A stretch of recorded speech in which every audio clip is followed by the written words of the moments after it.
Hey, what's up, cats and kittens? And shout out to all my cerebralites. It's me, the Cerebral Diva.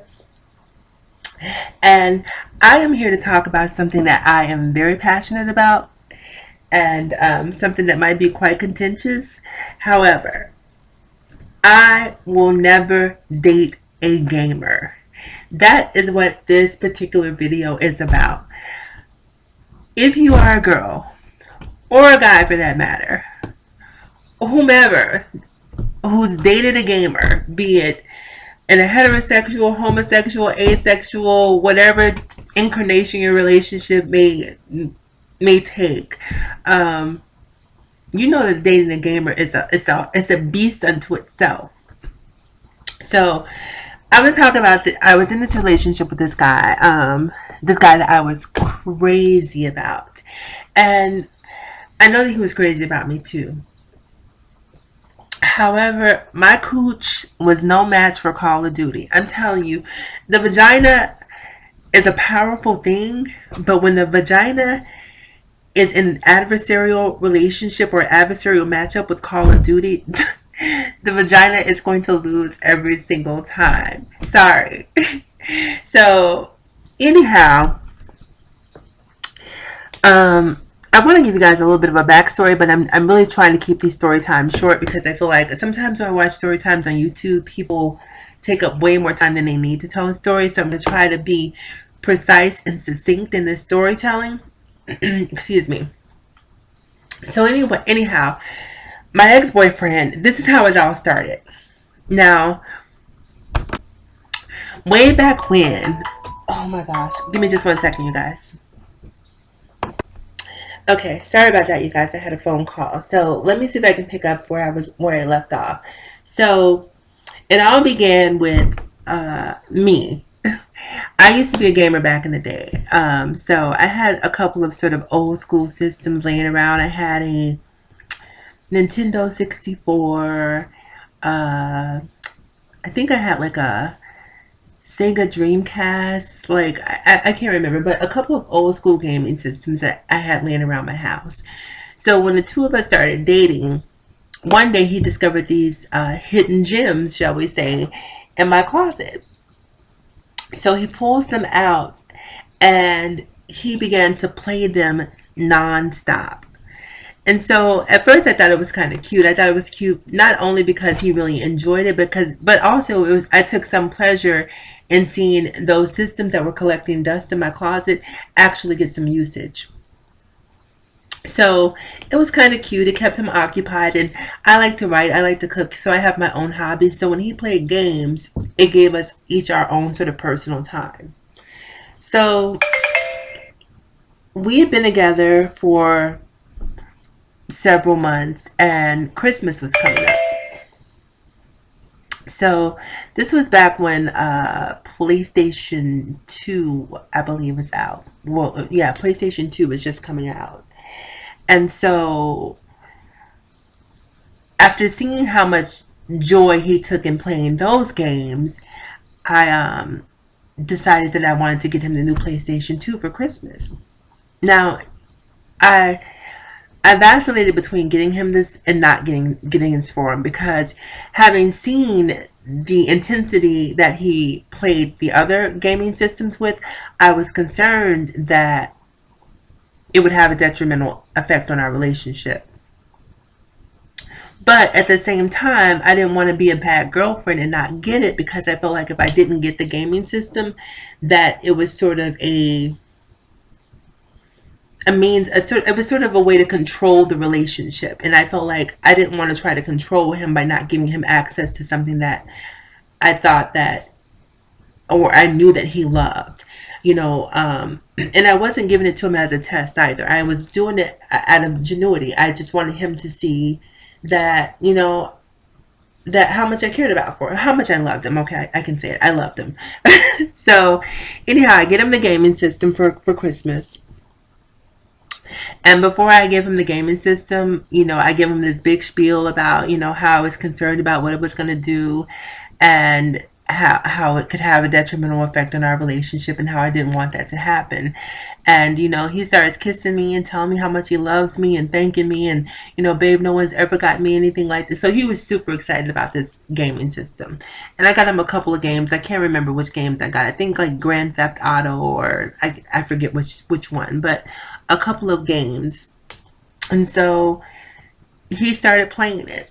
And the more he played it, the less our time together became. So it got to the point where as soon as he came home from work, he would give me a kiss and he would get on the sofa, he would put on his headset, and that was pretty much it. He would just be on there from the time he got home from work until he fell asleep. Very often he would actually fall asleep in the living room, playing these games. I believe it was Call of Duty that he was really obsessed with. Um, so he would play it, just over and over and over and over and over.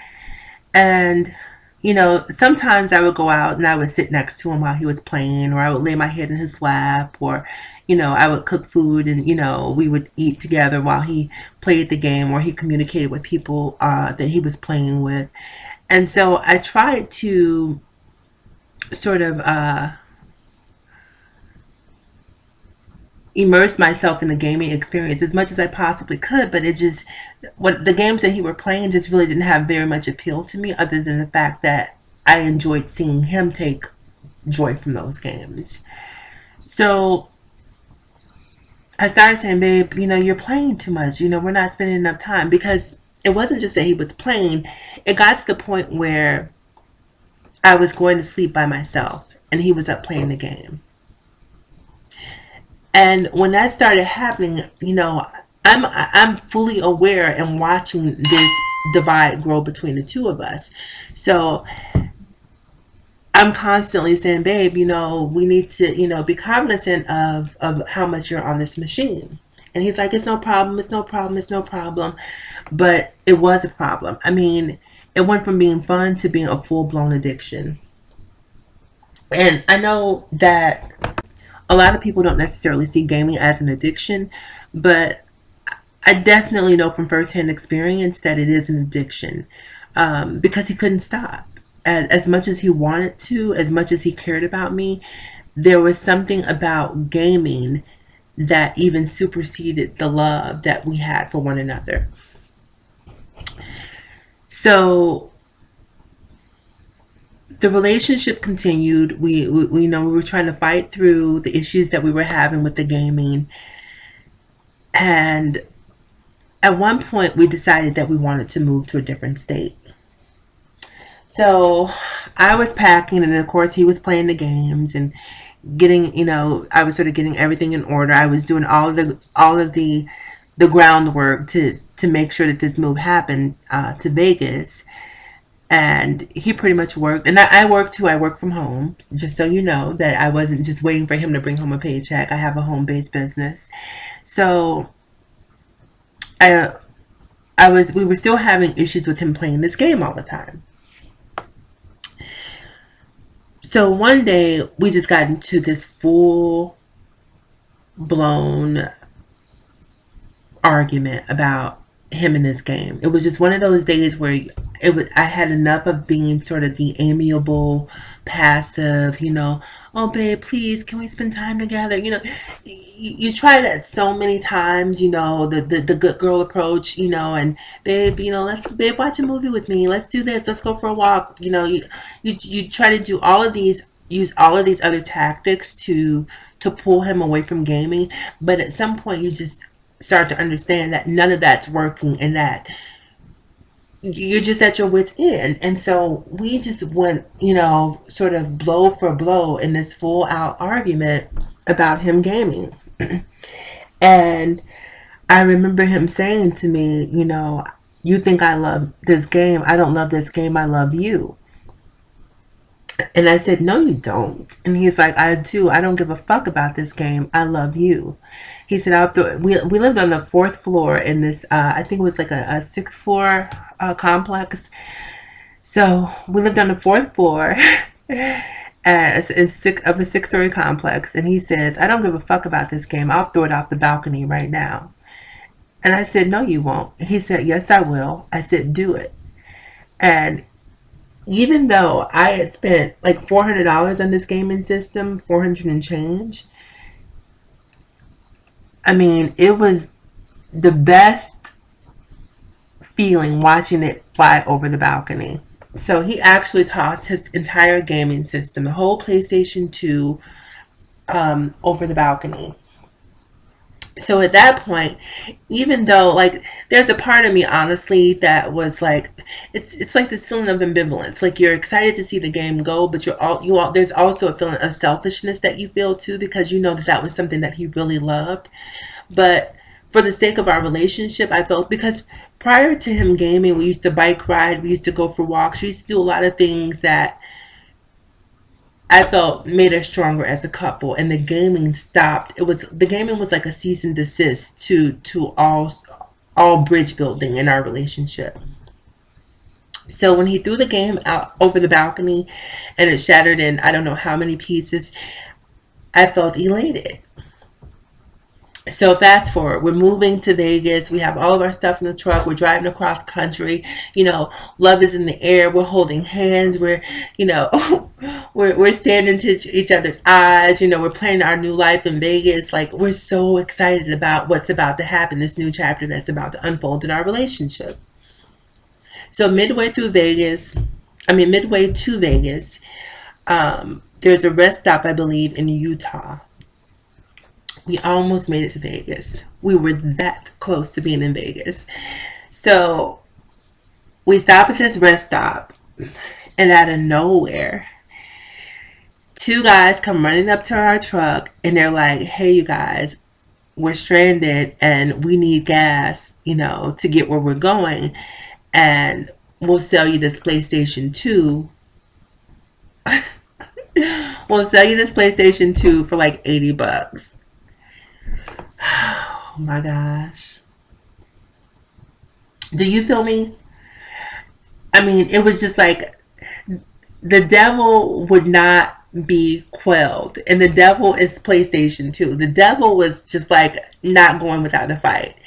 So he looks at me, I look at him, and I can see the gleam in his eyes that he wants this PlayStation 2. Now, we're in the middle of a rest stop. We don't know if this PlayStation even functions. But because I know he wants it so much, and I know he threw the other one off of the balcony, it's like, how can I say no? How can I deny him in that particular instant and say no, babe, no instance, and say no, you can't have it, or no, I don't think it's the right thing to do. That would have made me the worst girlfriend ever. So I conceded. I'm like, okay, great. It's $80 here, babe. Let's get the game. We get the game. He's excited. He's like, babe, it's not going to be the same. Pretty much the same speech he gave me on Christmas about how it wasn't going to be was the exact same speech he gave me the second time around. And so I'm already hip to the game. So I'm already cynical. I'm like, I already know what this is going to be. It's going to be a repeat. I'm not saying this to him, but this is exactly what my thought process is. So I'm just like, well, I'm happy that you got it. I believe you. It's not going to be that. So I'm trying my hardest to be supportive. You have no idea how hard I was trying to be supportive. So we get the game. Now, when we moved to Vegas, he was so enthralled with the game that he wasn't doing any of his due diligence. Like, he worked as a manager at Whole Foods, and he was supposed to transfer jobs from job A to a job in Vegas. But because he hadn't researched the job market in Vegas, the job market wasn't very strong. So he decided to move without a plan, without a job. And the only person who had an income was me with my home-based business. Now, I make enough money to take care of the two of us. But just because I make enough money to take care of two people doesn't mean that I'm going to do it, or that I'm ever going to be okay with taking care of a grown man. So we get to Vegas. He's unemployed. I'm the only one working, paying bills, and he's spending 8 hours a day in front of this fucking game. And now now my anger is even more intense because it's like I have friends in Vegas, but I left all of my friends, I left all of my family. In Vegas, it was just he and I. It was just the two of us. We were the support system for one another.